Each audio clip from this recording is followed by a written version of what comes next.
My dear friends, हम देख रहे हैं रसायन शास्त्र का सेट नंबर 3 का फुल सॉल्यूशन। आपका 12th क्लास का मॉडल पेपर। इससे पहले मैंने सेट 1 और सेट 2 को सॉल्व कर दिया है, आप उसको देख सकते हैं। उसके अलावा फिजिक्स कर दिया है, मैथ्स कर दिया है, इंग्लिश कर दिया है, बहुत सारे सब्जेक्ट आपके कर दिए हैं। इसी वीडियो के डिस्क्रिप्शन बॉक्स में आपकी 12th क्लास की प्लेलिस्ट है, उसको ज़रूर देखना, उसमें सारे आपको वीडियो मिल जाएंगे। और मैंने एक चीज़ और बताई है हर वीडियो में कि जितने भी मैंने सितंबर से लेकर के अभी तक पेपर डाले हैं और जो मैं डाल रहा हूँ, इनको अगर आप पढ़ लेते हैं तो 90 प्लस स्कोर आपका आ जाएगा। 90 प्लस स्कोर बहुत बड़ी बात बोल रहा हूँ, लेकिन आपको चैनल पे जो भी आइटम मैंने अवेलेबल कराए हैं 2021-22 के लिए, जो पेपर से अवेलेबल कराए हैं सॉल्व करके, चाहे वो मंथली जांच परीक्षा का है, चाहे आपका मॉडल पेपर है, इन सभी को पढ़ना है तब जाके आएंगे। तो यहाँ पे स्टार्ट करते हैं पहले क्वेश्चन से। तो चलिए स्टार्ट करते हैं पहला क्वेश्चन, ठीक है। और ध्यान रखना है, अपने दोस्तों के साथ शेयर कर देना ताकि उन लोगों तक भी ये वीडियो पहुँच पाए और वो लोग भी आपकी तरह अच्छा स्कोर कर पाएँ। पहले क्वेश्चन में पूछा गया, निम्न में से कौन सा ठोस अक्रिस्टलीय प्रकृति का है।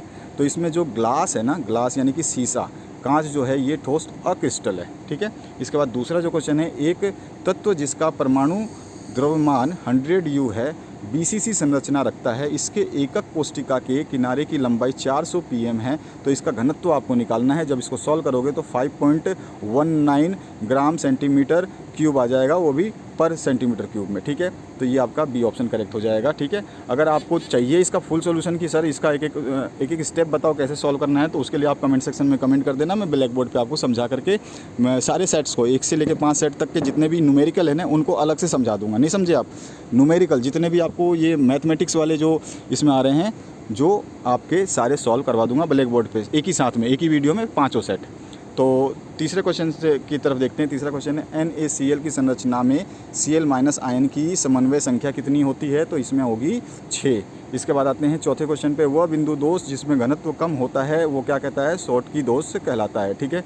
इसके बाद आते हैं नेक्स्ट क्वेश्चन की तरफ। नेक्स्ट क्वेश्चन में पूछा गया आपसे, 234.2 ग्राम चीनी के घोल में अगर 34.2 ग्राम चीनी उपस्थित है तो इस विलयन की मोललता आपको बतानी है। मोललता का फॉर्मूला और मोलरता का सभी का फॉर्मूला आपको याद रखना है, ठीक है। ध्यान रखना, बहुत ज़रूरी चीज़ बताते जा रहा हूँ बीच बीच में, वो ध्यान रखना है। लिख लो, आप वीडियो देखते समय लिख लो कि मुझे ये याद करना है। तो इसका आंसर हो जाएगा बी, 0.5 m मोलरता से हम डिफाइन करेंगे। उसके बाद में छठा जो क्वेश्चन है, फैराडे का विद्युत विच्छेदन नियम संबंधित है, किससे संबंधित है, तो धातु का तुल्यांकी भार से। डी ऑप्शन इसमें करेक्ट हो जाएगा। इसके बाद नेक्स्ट क्वेश्चन जो है, इसमें आपसे पूछा गया है, 7 मोल MnO4 को Mn2+ में अवकृत करने के लिए आवश्यक आवेश की मात्रा यानी कि आपको चार्ज बताना है, तो कितनी आएगी, आ जाएगी डी ऑप्शन में करेक्ट कर लीजिए, 4.825 × 10⁵ कूलम्ब। उसके बाद में आठवां जो क्वेश्चन है, इसमें SI मात्रक बताना है आपको मोलर चालकता की, तो उसकी होती है S cm² पर मोल, ठीक है। इसके बाद में आते हैं हम नेक्स्ट क्वेश्चन की तरफ। तो यहाँ पर आ जाता है 9th क्वेश्चन। 9th क्वेश्चन में पूछा गया आपसे, निम्नलिखित में से कौन सी सांद्रता ताप पर निर्भर नहीं करती है। तो मोलालिटी जो है यानी कि मोललता, बी ऑप्शन करेक्ट होगा, नहीं निर्भर करता है ताप पे।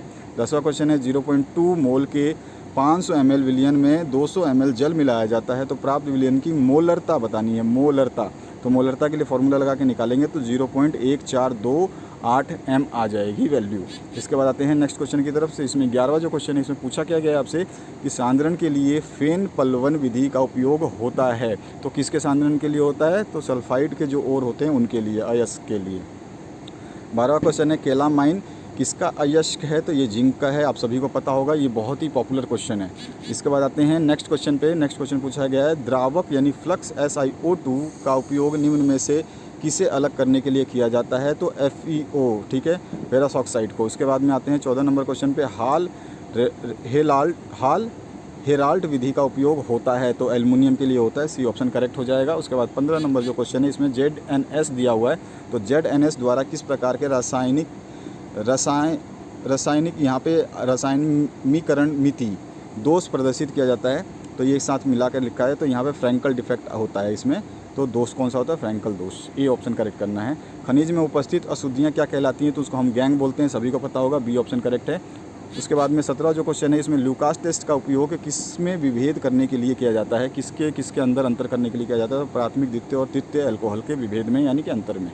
उसके बाद आते हैं नेक्स्ट क्वेश्चन की तरफ। इसमें है 298 केल्विन पर एक चालकता सेल जिसमें 0.001 मोल KCl विलयन है, का प्रतिरोध जो है 1500 ओम है। यदि इस ताप पर 0.001 मोल KCl की चालकता 0.198 × 10⁻³ हो तो सेल का स्थिरांक आपको निकालना है। फॉर्मूले से सॉल्व करेंगे, आंसर आ जाएगा 0.297 पर सेंटीमीटर। ठीक है, इसके बाद आते हैं 19वें नंबर क्वेश्चन पे। 19वां पूछा है, द्रव्यमान अनुसार 25% विलयन का 250 ग्राम तथा 40% विलयन का 500 ग्राम मिलाने पर बनने वाले विलयन में विलय का द्रव्यमान प्रतिशत निकालना है। तो ये भी फॉर्मूला है आपका। इसका आंसर कितना आ जाएगा, जब 100 से मल्टीप्लाई करेंगे प्रतिशत निकालेंगे तो 35%। ये ऑप्शन करेक्ट हो जाएगा।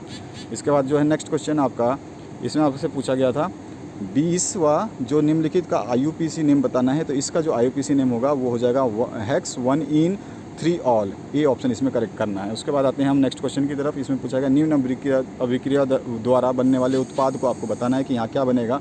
तो यहाँ पे प्रोपेन टू ओल बनेगा। ठीक है, तो यहाँ पे ये ऑप्शन करेक्ट कर लोगे।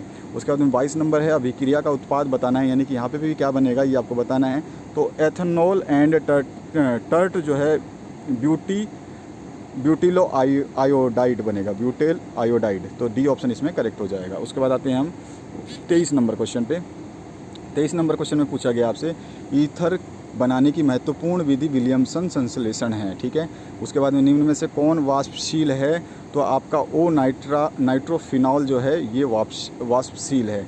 उसके बाद में नेक्स्ट जो क्वेश्चन आता है 25 नंबर में पूछा गया निम्नलिखित में से किसकी अम्लीय प्रवृत्ति सर्वाधिक है।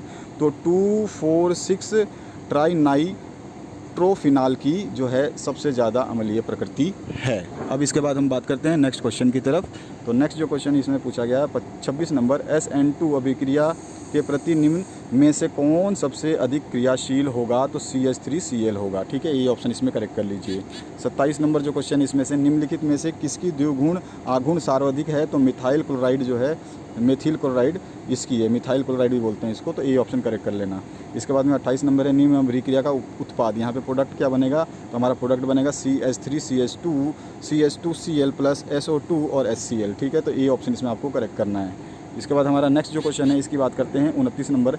हेलो एल्केन्स का जो है AgCN के साथ अभिक्रिया कर देता है। तो ये देता है आइसोसाइनाइड। ये ऑप्शन करेक्ट हो जाएगा। इसके बाद में आते हैं 30 नंबर क्वेश्चन पे। निम्न में से किसका अस्तित्व नहीं है। तो NCl5 का अस्तित्व नहीं है। बी ऑप्शन करेक्ट हो जाएगा।